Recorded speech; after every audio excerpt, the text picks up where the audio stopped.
উলামায়ে কেরামের উপরে, মুসলমানদের উপরে যখন যেই জমানায় যে আঙ্গুল তুলেছে ওই আঙ্গুল স্থানে থাকে নাই। যখন যেই জমানায় হাত উত্তোলন করেছিল ওই শরীরের মধ্যে সেই হাত থাকে নাই। যেই জীবন দিয়ে উলামায়ে কেরামদের বিরুদ্ধে লড়ছিল সেই শরীরের মধ্যে রূহ আর ছিল না। আমরা বাংলাদেশের উলামায়ে কেরাম মুসলিম জনতা মুসলমান ঐক্যবদ্ধ হয়ে এমন আন্দোলন করব, এমন আগুন জ্বালাবো, বঙ্গোপসাগরে পানি দিয়েও সেই আগুনটি করে যাবে ইনশাআল্লাহ। এই বাংলায় রাখবো না। আজকে 116 জন আলেমের বিরুদ্ধে রিপোর্ট পেশ করা হয়েছে, 1000 মাদ্রাসার বিরুদ্ধে রিপোর্ট পেশ করা হয়েছে। আপনি কি জানেন এর কারণটা কি?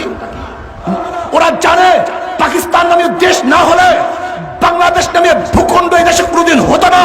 কাজে উলামায়ে কেরামের কারণেই আন্দোলন হয়েছে, সংগ্রাম হয়েছে, বিপ্লব হয়েছে। জীবন দিয়েও ভারত থেকে পাকিস্তান নামে দেশ গড়েছে, পাকিস্তান থেকে বাংলাদেশ নামে দেশ গড়েছে। এর জন্য ওরা আলেমের ক্ষিপ্ত হয়েছে, আলেমকে উৎখাত করে ষড়যন্ত্র করতেছে। ওরা চায় বাংলাদেশের মানুষকে পশু বানাতে। ওরা চায় বাবা মেয়ের উপর ঝাঁপিয়ে পড়বে। ওরা চায় ভাই বোনের উপর ঝাঁপিয়ে পড়বে। ওরা চায় ধর্মের মধ্যে যেই বিবাহ বন্ধনের প্রচলিত নিয়ম আছে সেই নিয়ম উৎখাত করে এদেশের মানুষকে শুয়ার বানাবে, কুকুর বানাবে। কিন্তু মনে রাখতে হবে বাংলাদেশে একজন মুসলমান চিন্তা থাকলে মদের আইন বাস্তবায়ন করতে দেওয়া হবে না ইনশাআল্লাহ। যদি উর্দু গতি বন্ধ করতে আপনি ব্যর্থ হন তাহলে বাংলাদেশের জনগণ ঐক্যবদ্ধ হয়ে তাদের ক্ষুধার তাড়নায়, তাদের মৌলিক অধিকার বাস্তবায়নের জন্য তার এমন ভাবে আন্দোলন সংগ্রাম শুরু করবে তা নিয়ন্ত্রণ করার ক্ষমতা আপনি রাখেন না। আজকে এই বিভাগীয় সম্মেলনের সম্মানিত প্রধান অতিথি আমাদের সেরে তাজ ইসলামী আন্দোলন বাংলাদেশের সংগ্রামী আমির হযরত মাওলানা মুফতি মোহাম্মদ রেজাউল করিম, উপস্থিত ইসলামী আন্দোলন বাংলাদেশের কেন্দ্রীয় নেতৃবৃন্দ, বিভিন্ন এলাকার থেকে কষ্ট করে আগত আমার দিন প্রিয়, ইসলাম প্রিয়, দেশ প্রিয় ভাইয়ের আমার, আপনারা জানেন সমাবেশের আয়োজন কেন করা হয়েছে। দ্রব্যমূল্যের ঊর্ধ্বগতি নয়, আমি মনে করি দ্রব্যমূল্যের রকেট গতি। রকেটের চেয়ে দ্রুতগামী চলতেছে। আপনি দেখুন 2001 থেকে শুরু করে আজ পর্যন্ত নিত্য প্রয়োজনীয় দ্রব্যের দাম কতবার বেড়েছে। যদি সরকার ব্যর্থ হয়, যদি সরকার ঊর্ধ্বগতি বন্ধ করতে ব্যর্থ হয় তাহলে জনগণ বাধ্য হয়ে সরকারকে গদি থেকে নামাবার ব্যবস্থা করবে। কেন পেটে ক্ষুধা থাকলে কিছুই ভালো লাগে না, মাথা ঠিক থাকে না। পেটে ক্ষুধা থাকলে আমাদের বরিশালের ভাষা একটা কথা আছে, চোখে জুনিক দেখে তখন বউরে মা ডাকে। কথাটা বুঝাতে পারিনি। জনগণ যদি ক্ষুধার্ত হয়, যেরকম ক্ষুধার্ত নেকড়ে বাঘ কার উপর আক্রমণ করে নেকড়ে বাঘ নিজেও জানে না, তার জীবন থাকবে কি থাকবে না এই চিন্তা নেকড়ে বাঘ করে না, সিংহ করে না। যদি উর্দু গতি বন্ধ করতে আপনি ব্যর্থ হন তাহলে বাংলাদেশের জনগণ ঐক্যবদ্ধ হয়ে তাদের ক্ষুধার তাড়নায়, তাদের মৌলিক অধিকার বাস্তবায়নের জন্য তার এমন ভাবে আন্দোলন সংগ্রাম শুরু করবে তা নিয়ন্ত্রণ করার ক্ষমতা আপনি রাখেন না।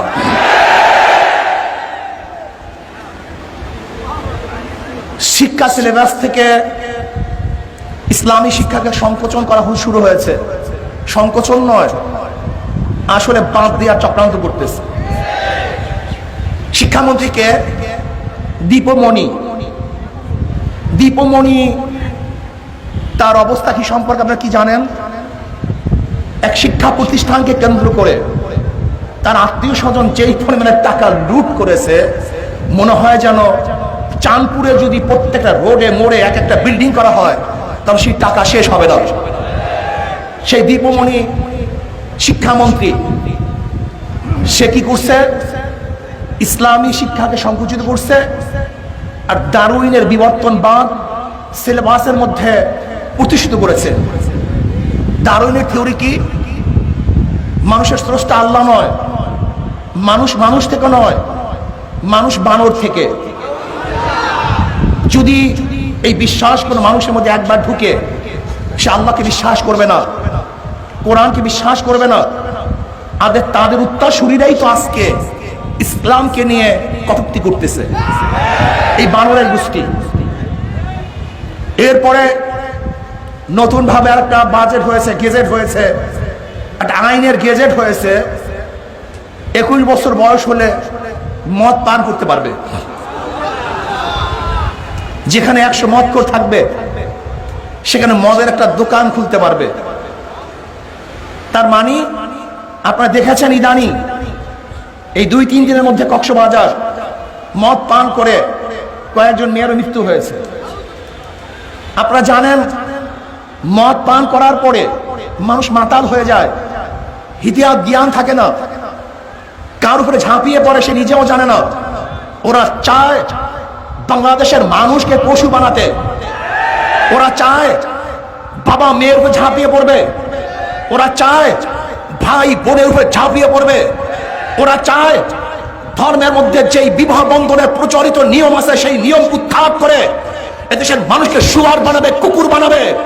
কিন্তু মনে রাখতে হবে বাংলাদেশে একজন মুসলমান চিন্তা থাকতে মদের আইন বাস্তবায়ন করতে দেওয়া হবে না ইনশাআল্লাহ।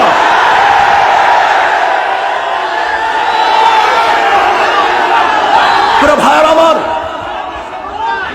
মনে রাখতে হবে আজকে নাস্তিকরা তারা দেশ থেকে ইসলামকে উৎখাত করা যায় ষড়যন্ত্র করতেছে। এদেশের মুসলমানরা কোন অবস্থাতেই তাদের ষড়যন্ত্র বাস্তবায়ন করতে দিবে না ইনশাআল্লাহ। আজকে 116 জন আলেমের বিরুদ্ধে রিপোর্ট পেশ করা হয়েছে, 1000 মাদ্রাসার বিরুদ্ধে রিপোর্ট পেশ করা হয়েছে। আপনি কি জানেন এর কারণটা কি? না, আপনারা জানেন না। আসলে ভারত থেকে পাকিস্তান আলাদা হওয়ার কারণে ভারতের মানুষ কি, জনগণ কি সন্তুষ্ট না অসন্তুষ্ট? তারা খুশি না বেজার? তারা কি চেয়েছিল ভারত থেকে পাকিস্তান নামে একটা দেশ আলাদা হয়ে যাক?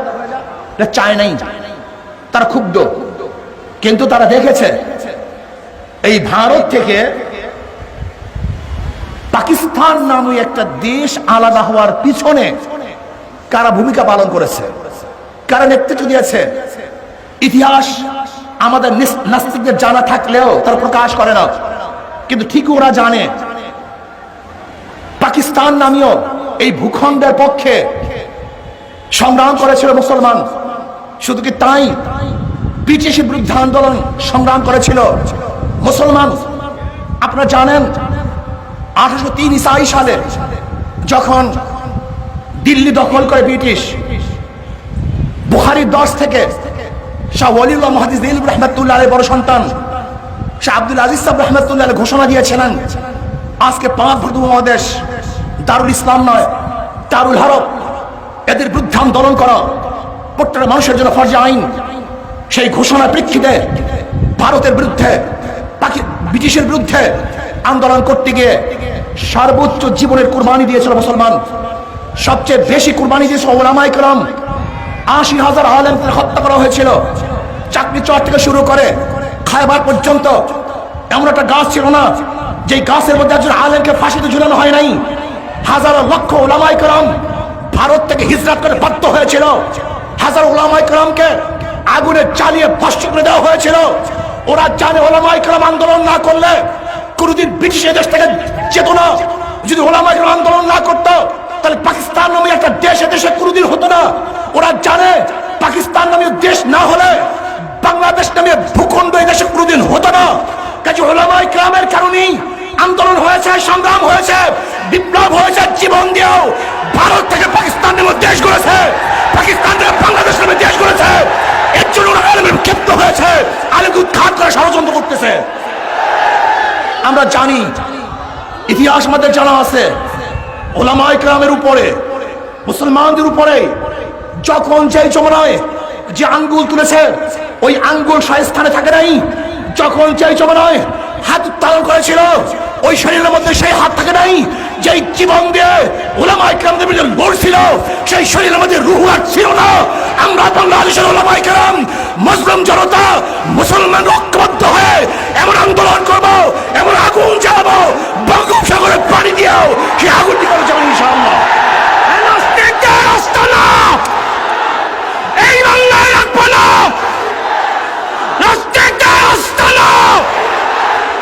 এই বাংলায় রাখবো না। প্রিয় ভাইরা আমার, আজকে উলামায়ে কেরামকে ধর্ম ব্যবসায়ী বলবে, যুক্তি কি? আলুর ব্যবসায়ীকে আলুর ব্যবসায়ী বলা হয়, চাউল ব্যবসায়ীকে চাউল ব্যবসায়ী বলা হয়। এদের জ্ঞানের অবস্থা কি দেখেছেন? তাহলে প্রাইম মিনিস্টার তো এদেশ থেকে ভাতা গ্রহণ করে, তাহলে আমি বলবো প্রধানমন্ত্রী ব্যবসা করে। এদেশের সমস্ত ইউনিভার্সিটির ওস্তাদরা ভাতা গ্রহণ করে, তার শিক্ষা ব্যবসা করে। যে যদি পেশায় কিছু নিলেই যদি ব্যবসা হয় তাহলে সবাই তো ব্যবসায়ী, তাহলে শিক্ষককে ব্যবসায়ী বলো না কেন? শুধু আলেমকে ব্যবসায়ী বলো কেন? কারণটা কি? আসলে আমরা ব্যবসায়ী নয়, বরং ওরা যে অবৈধ ব্যবসা শুরু করেছে উলামায়ে কেরাম তা বাধা দেয়, বিধায় ওদের ব্যবসার ক্ষতি হওয়ার কারণেই উলামায়ে কেরামকে ব্যবসায়ী বলে।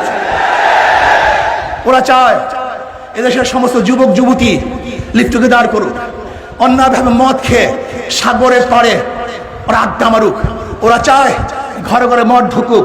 ওরা চায় বাংলাদেশের ইসলামকে চিরতরে বিদায় দেবে।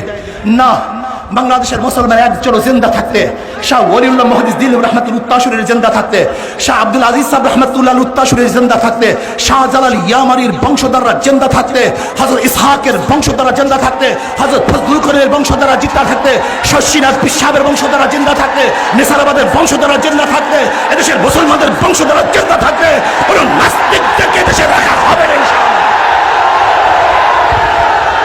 এজন্য আন্দোলন করতে হবে, সংগ্রাম করতে হবে। আজকে দেশের উন্নয়নের নামে দেশকে বিক্রি করার চক্রান্ত করতেছে। এক পিকে হালাদার 10,000 কোটি টাকার উপরে লুটপাট করেছে। আপনি দেখেন মাত্র 10 বছরে 7 লক্ষ কোটি টাকার উপরে এদেশ থেকে পাচার হয়েছে। সবচেয়ে বড় দুর্নীতি। এই দুর্নীতি থেকে মানুষকে বাঁচানোর জন্য আপনাকে সচেতন হতে হবে, আন্দোলন করতে হবে, সংগ্রাম করতে হবে। ইনশাআল্লাহ যখন আপনাদেরকে আমাদের আমির ডাক দিবেন, যে অবস্থায় থাকুন না কেন সবাই ইনশাআল্লাহ মাঠে ঝাঁপিয়ে পড়ে রাজি আছেন ইনশাআল্লাহ। আল্লাহ আমাকে এবং আমাদের সবাইকে কবুল করে নেন। নিউ উজানি টিভি, সুস্থ সাংস্কৃতিক প্রত্যাশায় আপনাদের সেবায় নিয়োজিত। সৌজন্যে messrs Unani medicine corner, proprietor Mohammad Yakub Sikdar, Kachua থানা রোড, কওমি মাদ্রাসার ভবনের নিচতলায় অবস্থিত, কচুয়া পৌরসভা, কচুয়া, চাঁদপুর। এখানে পুরুষ ও মহিলাদের যে কোনো রোগের এবং সুস্বাস্থ্যের জন্য স্থায়ীভাবে চিকিৎসা সেবা প্রদান করা হয়। মোবাইল নম্বর 01816229826। আল্লাহ হাফেজ।